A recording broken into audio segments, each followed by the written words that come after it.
Hai, ketemu lagi dengan channel chemistry kita. Kali ini saya akan menjelaskan mengenai IPA kelas 8, yaitu bab struktur dan fungsi jaringan tumbuhan. Yang pertama kita akan mempelajari mengenai struktur tubuh tumbuhan. Nah, seperti yang kita tahu di Taman Nasional atau kebun raya, kita akan menemui berbagai jenis pohon-pohon yang besar dan tingginya bervariasi. Nah, bagaimana caranya air dan nutrisi itu dapat sampai ke bagian atas pohon? Nah, dalam bab ini, maka kita akan mempelajari secara detail mengenai struktur tumbuhan dan sistem transportasi yang terjadi di dalam tumbuhan.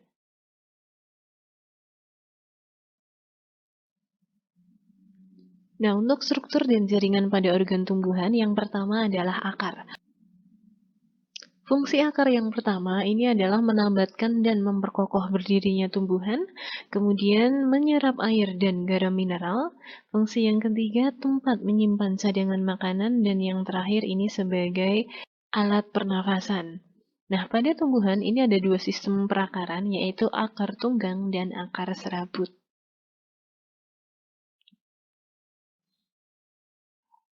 Untuk akar tunggang ini terdapat akar utama, di mana di sekitar akar utama ini akan terdapat akar cabang. Dan akar tunggang ini terdapat dalam tumbuhan dikotil, misalnya mangga, wortel, dan rambutan. Jadi di sebelah kiri ini ada contoh akar tunggang, ini ada akar utamanya, kemudian di sini ada akar-akar cabangnya. Nah, ini adalah contoh dari wortel ya. Kemudian untuk akar serabut, ini dia tidak memiliki akar utama, dan akarnya ini tumbuh dari pangkal batang dan bercabang membentuk struktur serabut. Contohnya terdapat pada tumbuhan monokotil, misalnya padi, jagung, dan rumput. Nah, ini adalah gambar dari akar serabut, di mana akarnya ini tidak ada akar utamanya ya, jadi akarnya ini langsung tumbuh dari pangkal batangnya, membentuk serabut-serabut yang bercabang.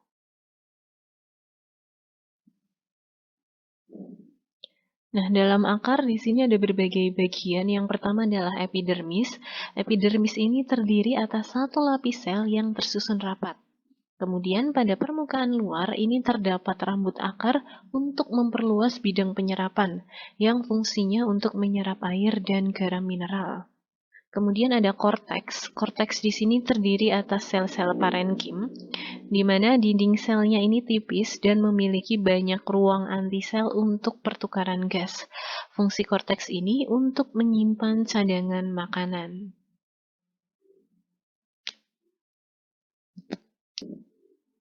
Kemudian ada endodermis. Endodermis ini adalah selapis sel yang membatasi korteks dan silinder pusat. Dinding selnya mengalami penebalan lignin dan suberin untuk membentuk struktur pita yang disebut dengan pita Kaspari. Nah, dinding sel endodermis ini tidak dapat ditembus air dan zat hara yang lainnya. Kemudian ada silinder pusat atau stele. Silinder pusat ini terletak di sebelah dalam endodermis. Kemudian dalam silinder pusat ini terdapat berkas pengangkut dan jaringan-jaringan lainnya. Di lapisan terluarnya terdapat perisikel atau perikambium untuk membentuk cabang akar. Kemudian ada floem yang terletak di sebelah luar silem. Nah, pada akar monokotil, silem dan floemnya ini berselang-seling. Sedangkan pada akar dikotil, silemnya berbentuk bintang dan berada di pusat akar. Pada akar monokotil ini terdapat empulur, sedangkan pada akar dikotil ini tidak terdapat empulur. Nah, ini adalah penampakan dari akar dikotil. Di paling luarnya di sini ada epidermisnya. Kemudian bagian sini ini adalah korteks, dan yang bagian dalam di sini adalah stele. Nah, lebih detailnya di sini ada endodermis. Kemudian di sini ada floem. Nah, yang lebih besar ini adalah silem, dan ini adalah ruang-ruang antar selnya. Sedangkan pada akar monokotil, ini adalah silinder pusatnya ya, atau stelenya. Nah, epidermisnya tetap di luar. Kemudian ini ada korteks. Nah, di sini ada endodermis. Di sininya, dalamnya lagi ada perisikel. Yang paling dalam ini ada empulur. Ini silemnya, ini floemnya. Kemudian struktur yang kedua adalah batang. Batang ini berfungsi untuk menegakkan tumbuhan, menghubungkan akar dan daun, dan tempat menyimpan cadangan makanan. Nah, pada batang ini terdapat buku dan ruas. Buku ini merupakan tempat melekatnya daun dan ruas merupakan bagian di antara dua buku. Nah, jadi ini ada buku, ini buku, ini buku, ini buku. Buku ini kan tadi tempat melekatnya daun, jadi nanti di sini akan tumbuh daun, di sini juga, dan di sini. Kemudian bagian di antara dua buku, di sini kan buku dan buku. Nah, antara buku ini itu yang disebut sebagai ruas. Nah, bagian batang yang pertama ada epidermis. Epidermis ini terdiri atas lapisan yang tersusun rapat, kemudian dia memiliki kutikula.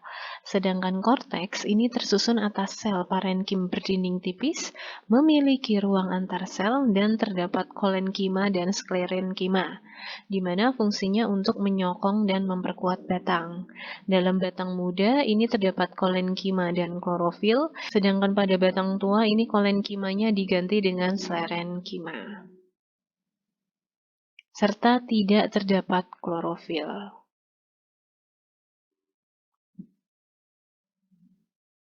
Kemudian ada endodermis. Dalam batang endodermisnya ini tidak terlihat begitu jelas karena menyatu dengan korteks. Kemudian untuk silinder pusat atau stelenya ini terdapat di sebelah dalam korteks dan terdapat sel-sel parenkim dan berkas pengangkut xilem dan floem. Xilem di sini berfungsi untuk mengangkut air dan garam mineral dari akar ke daun, sedangkan floem ini untuk mengangkut zat makanan hasil fotosintesis dari daun ke seluruh tubuh tumbuhan. Pada batang dikotil, berkas pengangkutnya membentuk lingkaran, jadi silemnya berada di sebelah dalam floem, dan di antara xilem dan floem ini terdapat kambium. Sedangkan pada monokotil, berkas pembuluhnya ini menyebar tidak teratur.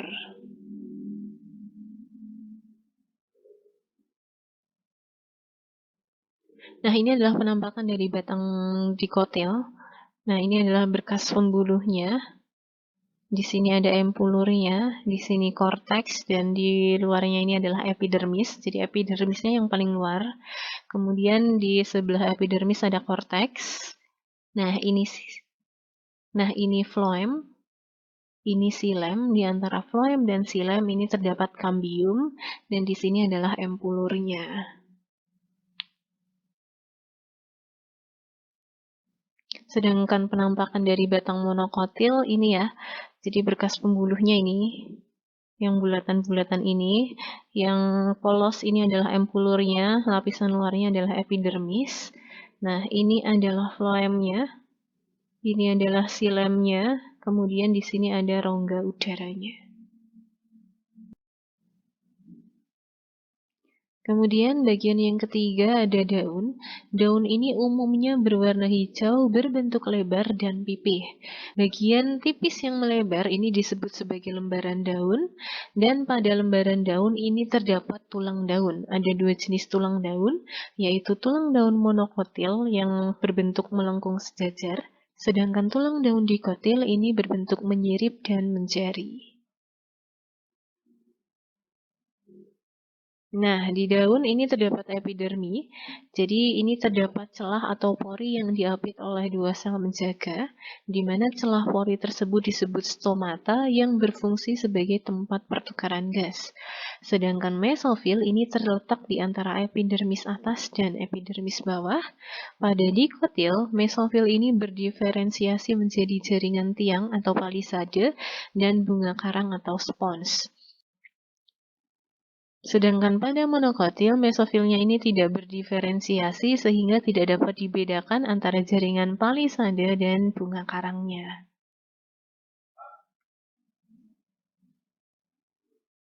Kemudian ada berkas pengangkut, ini terdapat di antara jaringan bunga karang, dan dia akan membentuk tulang daun. Pada dikotil ini terdapat satu tulang daun yang bercabang, sedangkan pada monokotil tulang daunnya sejajar dengan sumbu daun. Fungsi tulang daun itu sendiri untuk mengangkut air dan garam mineral dari tanah dan mengedarkan hasil fotosintesis dari daun ke seluruh tubuh tumbuhan.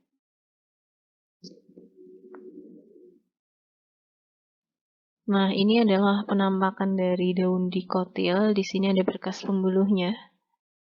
Kemudian yang lebih dalam ini adalah xilem, kemudian ini floemnya. Ini ada epidermis atas, kemudian ada epidermis bawah. Di sini ada jaringan palisade, di sini ada jaringan spons. Jadi antara jaringan palisade dan sponsnya ini terlihat jelas ya untuk daun dikotil. Sedangkan pada daun monokotil ini berkas pembuluhnya. Sekian. Ini epidermis atas, ini epidermis bawah. Di sini ada stomatanya. Ini floem, yang lebih besar di sini adalah xilem. Kemudian di sini ada mesofilnya. Nah, di mana dalam daun monokotil ini tidak dapat dibedakan secara jelas antara spons dan palisade. Kemudian ada bunga. Nah, bunga ini merupakan organ reproduksi generatif, di mana struktur bunga ini terdiri atas kelopak, mahkota, benang sari, dan putik. Di mana pada tumbuhan dikotil jumlah helai bunganya ini kelipatan 2, 4, atau 5, sedangkan pada tumbuhan monokotil ini kelipatan 3. Nah, ini ya struktur bunga yang lengkap. Ini ada putik, yang atas adalah kepala putiknya, kemudian ini adalah tangkai putiknya, di sini ada bakal buahnya, kemudian ini ada benang sari, yang atasnya ini adalah kepala sari, dan ini adalah tangkai sarinya, ini mahkota bunganya, ini dasar bunga, dan di sini ada bakal biji.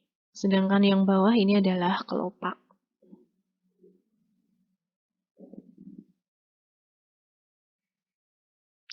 Nah, ada berbagai jenis bunga. Yang pertama ada bunga lengkap.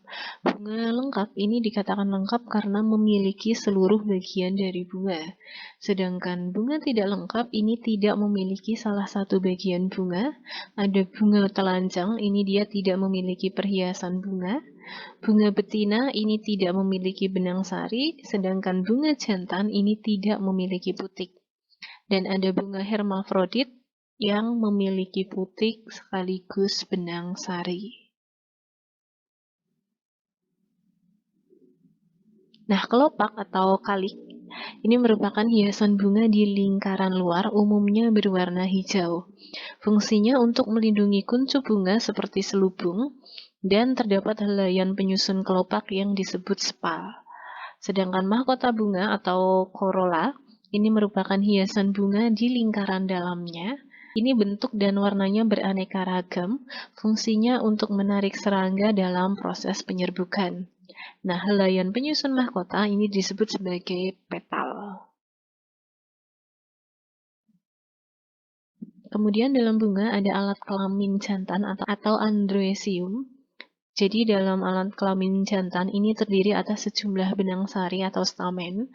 Alat kelamin jantan ini terletak di lapisan setelah mahkota bunga. Stamen ini terdiri dari kepala sari dan tangkai sari. Nah, dalam kepala sari ini terdapat satu atau lebih ruang sari atau teka yang merupakan tempat terbentuknya serbuk sari atau polen. Nah, serbuk sari ini termasuk ke dalam gamet jantan. Kemudian untuk alat kelamin betina atau gynosium, ini tersusun atas satu atau lebih daun buah, di mana dalam alat kelamin betina ini terdapat beberapa bagian ya, bakal buah atau ovarium, yaitu tempat terdapatnya sel telur, kemudian ada tangkai putik atau stilus, ini adalah saluran untuk dilalui serbuk sari saat pembuahan dan menyokong kepala putik. Kemudian ada kepala putik atau stigma, ini adalah tempat melekatnya serbuk sari saat penyerbukan. Nah, penyerbukan ini merupakan peristiwa jatuhnya benang sari di atas kepala putik. Penyerbukan nanti akan dilanjutkan dengan proses pembuahan. di mana pembuahan ini adalah peleburan sel kelamin jantan dan sel telur. Nanti bakal buahnya ini akan berkembang menjadi buah, kemudian bakal biji akan berkembang menjadi biji, dan dia dapat tumbuh menjadi tumbuhan yang baru. Nah, transportasi pada tumbuhan ada yang pertama yaitu transportasi ekstravaskuler, di mana pengangkutan ini tanpa melalui silem. Jadi dia berjalan dari sel ke sel secara horizontal. Jadi di dalam akar, pengangkutan ini terjadi dari bulu akar, epidermis, korteks, endodermis, silinder pusat, dan silem. Kemudian pergerakan air dan garam mineral ini dapat melalui ruang antar sel yang disebut apoplas. Sedangkan pergerakan air, garam, dan mineral melewati sel-sel akar melalui plasmodesmata ini disebut sebagai simplas. Nah, jadi ini adalah gambar dari transportasi ekstravaskuler. Jadi ini kalau simplas ya, tadi kan pergerakan air dan garamnya melewati sel-sel akar melalui plasmodesmata. Jadi ini ya pergerakannya.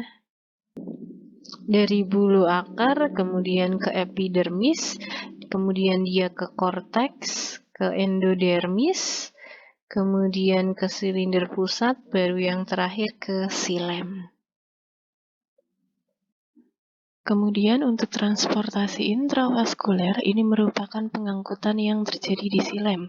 Pengangkutan intravaskuler ini terjadi setelah pengangkutan ekstravaskuler, di mana transportasi ini dipengaruhi oleh beberapa faktor, yaitu tekanan akar, kapilaritas, dan daya hisap daun. Yang pertama mengenai tekanan akar. Nah, transportasi intravaskuler ini terjadi secara osmosis. Artinya gerak airnya itu berasal dari larutan encer atau hipotonik ke larutan yang lebih pekat atau hipertonik melalui membran semipermeabel. Dalam prosesnya, air nanti akan masuk ke sel akar karena cairan selnya ini lebih pekat daripada cairan di luar sel. Selanjutnya, cairan sel ini menjadi lebih encer dari sel-sel di sekitarnya, sehingga cairan sel dapat pindah ke sel-sel lain. Nah, pergerakan air dari sel ke sel lain ini akan menimbulkan gaya dorong akar atau gaya tekan akar. Nah, gaya ini akan mendorong air masuk ke dalam silem. Kemudian yang kedua adalah kapilaritas.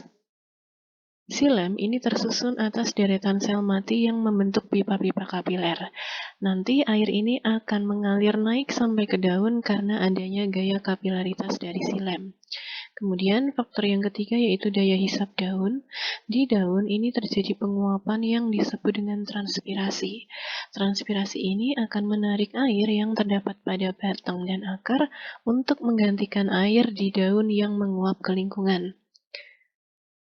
Kemudian ada daya tarik yang ditimbulkan oleh transpirasi yang disebut dengan daya isap daun. Dan semakin besar transpirasinya, maka akan semakin besar daya isap daun, sehingga semakin banyak air yang naik dari akar menuju ke daun. Nah, ini tadi ya dalam transportasi intravaskuler, ini dipengaruhi oleh daya isap daun.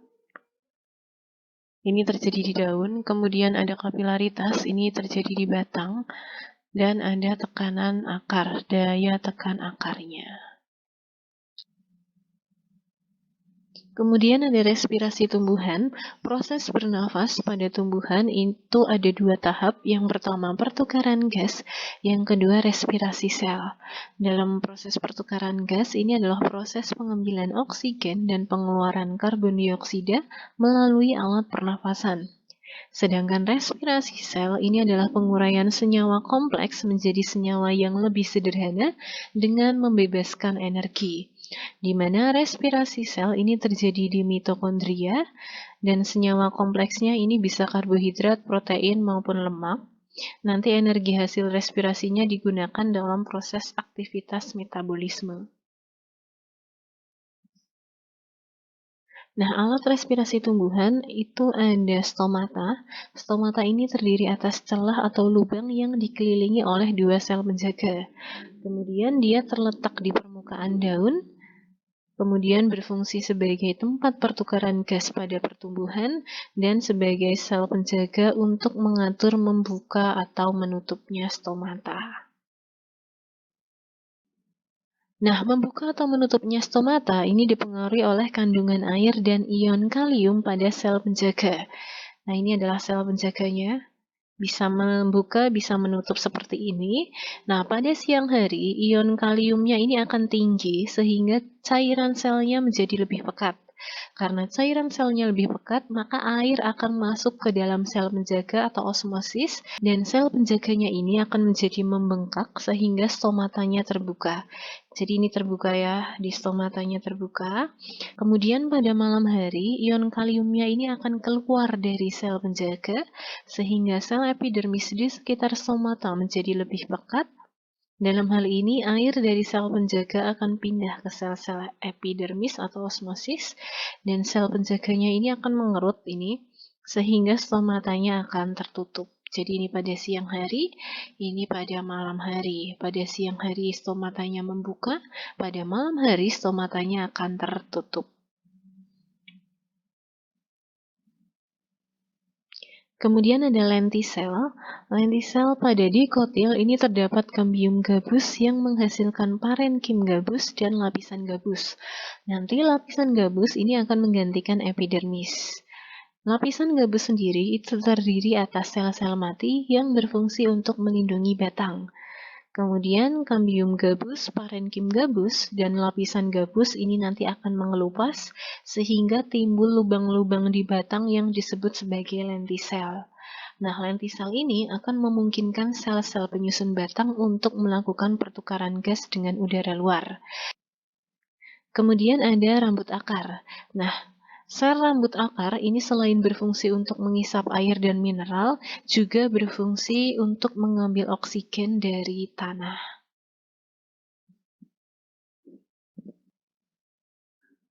Nah, dalam tumbuhan ini terdapat alat pernafasan khusus. Jadi beberapa tumbuhan ini memiliki alat pernafasan khusus. Contohnya, bakau ini memiliki akar nafas yang tumbuh ke atas permukaan tanah. Kemudian beringin dan anggrek ini memiliki akar gantung sebagai alat pernafasannya. Untuk eceng gondok dan kangkung ini memiliki rongga udara di batang. Ini contoh dari bakau ya. Jadi dia memiliki akar nafas yang tumbuh ke atas permukaan tanah. Nah, untuk pertukaran gas ini secara keseluruhan berlangsung secara difusi. Difusi adalah perpindahan zat dari daerah berkonsentrasi tinggi ke daerah berkonsentrasi rendah atau hipotonis. Nantinya, oksigen ini akan masuk secara difusi melalui ruang antara sel, dinding sel, membran, sampai ke dalam sel. Kemudian transfer oksigen dan karbon dioksida antara ruang antar sel dan lingkungan luar sel ini juga terjadi secara difusi. Nah, untuk proses respirasi ini adalah penguraian senyawa organik menjadi air dan karbon dioksida untuk memperoleh energi dengan bantuan oksigen. Jadi reaksinya, senyawa organik bereaksi dengan oksigen menghasilkan air, karbon dioksida, dan energi berupa ATP. Nah, biasanya senyawa organik yang diperlukan dalam proses respirasi ini bisa glukosa, lemak, maupun protein. Nah, ini adalah contoh reaksi menggunakan glukosa atau C6H12O6 dengan reaksi C6H12O6 ditambah 6O2 menjadi 6H2O plus 6CO2 plus energi.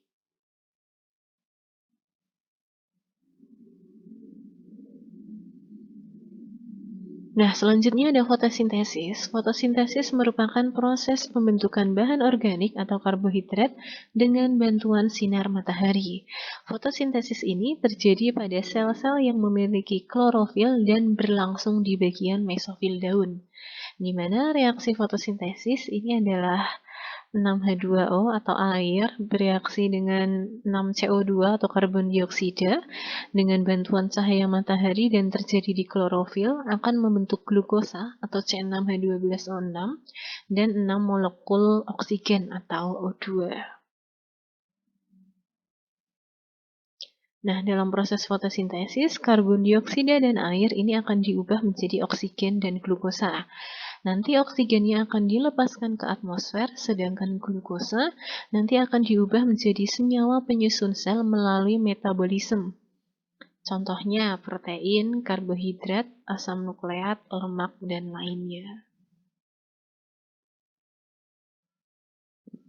Jadi dalam proses fotosintesis, ini air bereaksi dengan karbon dioksida dengan bantuan sinar matahari terjadi di klorofil akan menghasilkan oksigen nanti dilepas ke atmosfer dan glukosanya diubah menjadi senyawa penyusun sel lain. Nah, mesofil dan klorofil. Mesofil ini paling banyak mengandung klorofil. Sedangkan kloroplas ini dibatasi oleh membran luar dan membran dalam. Nah, di dalam membran tilakoid ini terdapat dua jenis klorofil yang merupakan bahan penyerap energi utama. Ada klorofil A yang berwarna hijau kebiruan dan ada klorofil B yang berwarna hijau kekuningan. Klorofil A dan klorofil B ini akan berperan dalam menyerap cahaya merah sekitar 600-700 nanometer dan cahaya biru sekitar 400-500 nanometer. Nah, cahaya merah dan cahaya biru ini paling efektif untuk mendapatkan hasil fotosintesis yang maksimum. Nah, di dalam membran ini terdapat kantong seperti koin yang disebut tilakoid, yaitu tempat reaksi terang fotosintesis. Dan di dalam tilakoid ini terdapat klorofil. Nah, tilakoid ini akan bertumpuk dalam satu tumpukan yang disebut dengan grana, dan antara grana terdapat rongga cair yang disebut stroma.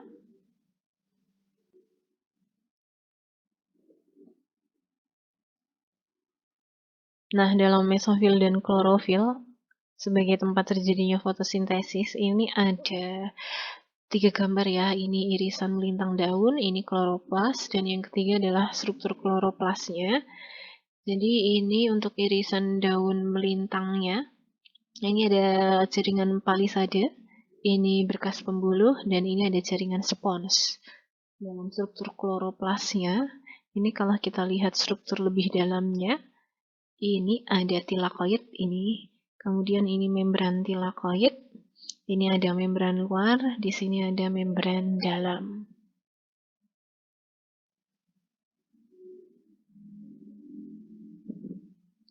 Nah, proses fotosintesis itu sendiri berlangsung dalam 2 tahap, yaitu reaksi terang dan reaksi gelap. Dalam reaksi terang ini terjadi di grana kloroplas.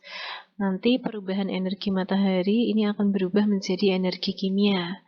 Dalam reaksi terang ini terjadi pemecahan air menjadi ion hidrogen dan oksigen. Nanti ion hidrogennya akan berikatan dengan karbon dioksida membentuk glukosa, sedangkan oksigennya dilepaskan ke atmosfer. Sedangkan reaksi gelap ini terjadi di stroma pada kloroplas. Nanti reaksinya karbon dioksida dan hidrogen ini akan berikatan dengan bantuan energi kimia hasil reaksi terang dan membentuk glukosa.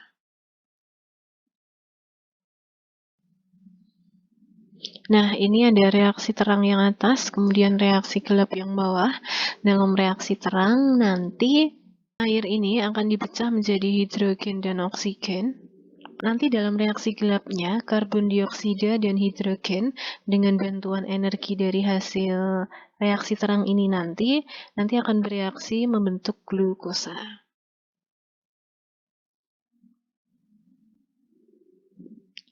Nah, untuk faktor-faktor yang mempengaruhi fotosintesis, yang pertama adalah kadar karbon dioksida di udara.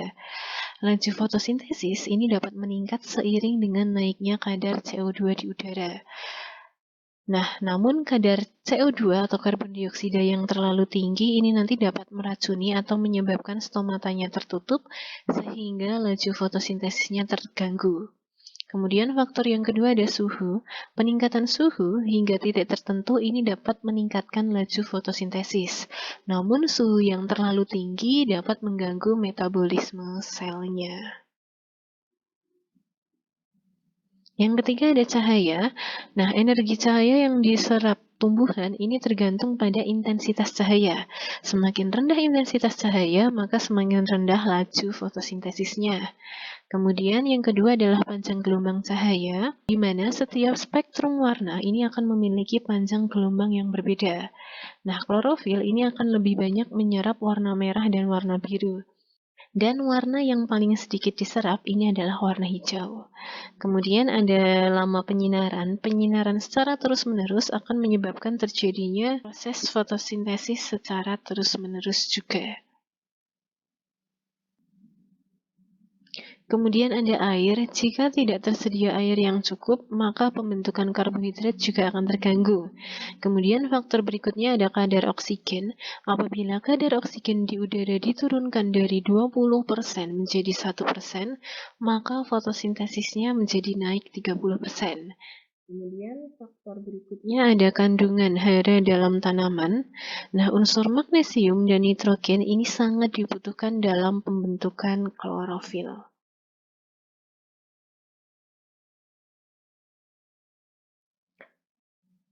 Berikutnya ada gerak tumbuhan. Berdasarkan sumber rangsangan, gerak tumbuhan ini dibagi menjadi dua, yaitu gerak endonom dan gerak etionom. Gerak endonom ini rangsangannya berasal dari tumbuhan itu sendiri dan tidak dipengaruhi arah rangsangan.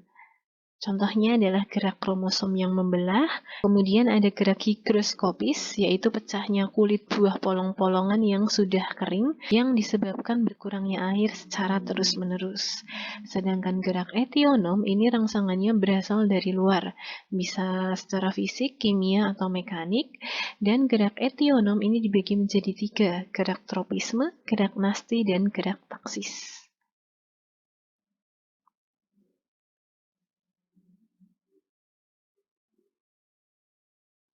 Nah, tropisme ini adalah gerak tumbuhan yang arah gerakannya dipengaruhi oleh arah datangnya rangsangan. Ada tropisme positif dan tropisme negatif. Tropisme positif ini akan mendekati arah rangsangan, sedangkan tropisme negatif ini menjauhi arah rangsangan. Nah, tropisme berdasarkan jenis rangsangannya ada beberapa. Fototropisme ini dipengaruhi oleh cahaya, geotropisme dipengaruhi oleh gravitasi, tikmotropisme dipengaruhi oleh sentuhan, kemotropisme dipengaruhi oleh zat kimia, hidrotropisme dipengaruhi oleh air, dan termotropisme dipengaruhi oleh suhu.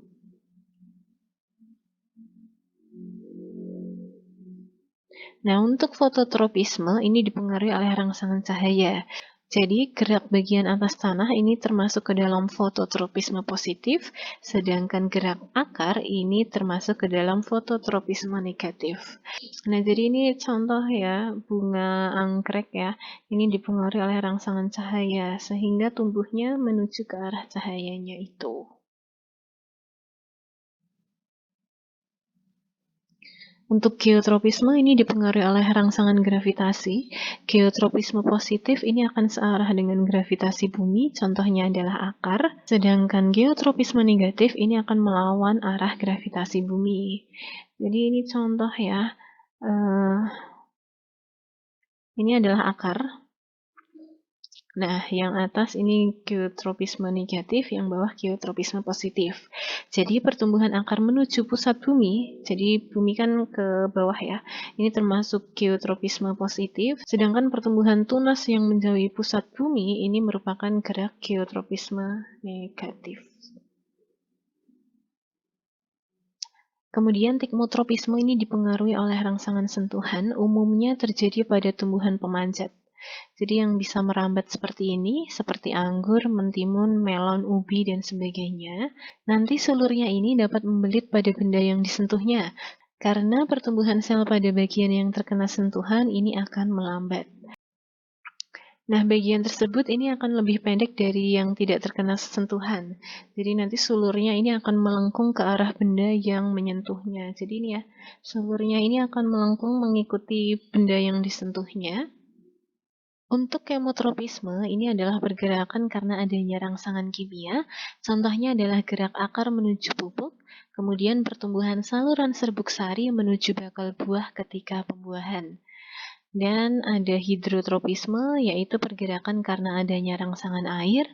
Contohnya adalah gerak akar yang mendekati air. Untuk gerak nasti, ini adalah gerak bagian tumbuhan yang arah geraknya tidak dipengaruhi oleh arah datangnya rangsangan.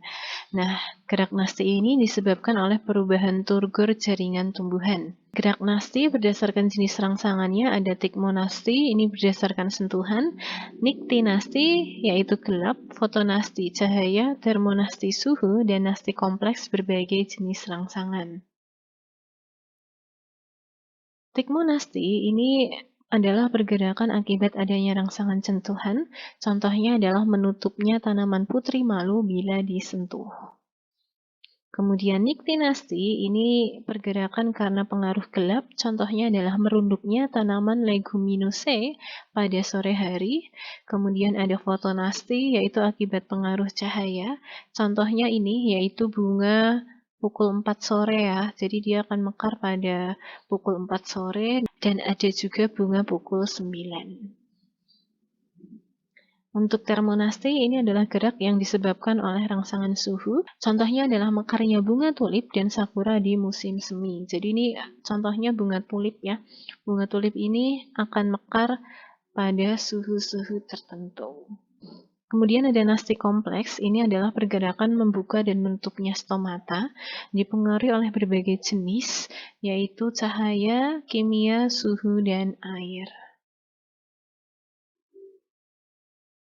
Nah, untuk gerak taksis ini adalah gerak seluruh tumbuhan akibat rangsangan dari luar. Arah gerakannya ini ditentukan oleh arah rangsangannya. Ada 3 jenis, yaitu fototaksis dipengaruhi oleh cahaya, kemotaksis senyawa kimia, galvanotaksis yaitu arus listrik. Nah, untuk fototaksis ini terjadi karena rangsangan cahaya. Contohnya adalah gerakan kloroplas ke arah cahaya. Untuk kemotaksis ini pergerakan karena rangsangan zat kimia. Contohnya adalah sel gamet tumbuhan lumut jantan menuju gamet betina.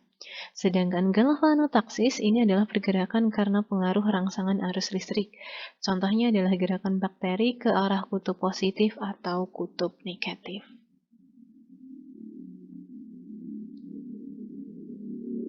Nah, berikutnya ada teknologi yang diilhami oleh struktur tumbuhan. Jadi ada model fondasi cakar ayam yang terinspirasi oleh perakaran pohon kelapa. Jadi pohon kelapa ini kan dia memiliki susunan perakaran serabut yang membentuk ikatan kuat untuk mencengkram tanah ini. Nah, dan dia akan menyebabkan si pohon kelapanya ini dapat kokoh berdiri di berbagai kondisi tanah.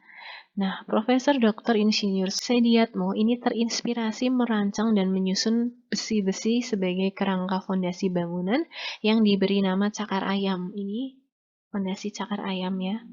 Nah, konstruksi ini terbukti sangat handal untuk fondasi bangunan sekalipun di daerah yang memiliki tanah kurang padat, seperti daerah rawa. Jadi nanti ketika membuat fondasi ya dengan fondasi cakar ayam, ini akan membuat bangunannya juga kokoh. Kemudian ada air mancur dan sumur bor yang terinspirasi dari silem atau pembuluh kayu. Nah, ini contoh air mancurnya ya. Jadi konsep kapilaritas ini menginspirasi pembuatan air mancur atau air terjun di taman-taman tanpa mesin pompa dan juga pembuatan sumur bor atau sumur artesis. Oke, cukup sekian yang dapat saya jelaskan mengenai struktur dan jaringan tumbuhan. Jika ada yang mau ditanyakan, silakan ditanyakan. See you.